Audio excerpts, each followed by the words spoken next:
Hello everybody, welcome back. Today as well we have got to another video. In this video I'll show you how you can fix Instagram app not updating to latest version. Now to update your app, it's a very simple process. All you have to do is go to your app store or Play Store.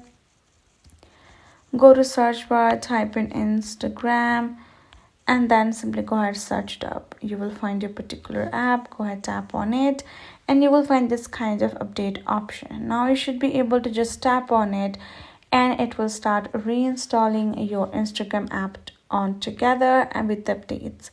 If you're not being able to update your app, that might be because your internet connection is not good, because that's a requirement. You have to go ahead, check out your connection. If it's not good, then you can go ahead, switch to any other connection of your preference. Once you have done that, you can go ahead, tap on update, and it should start being updated. It will take a while since it needs to reinstall the app altogether, so you just have to patiently wait for that.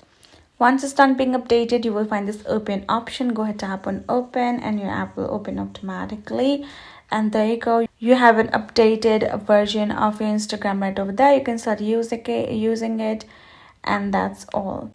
Hope this video helped. Thank you so much for watching. I will see you guys in our next video.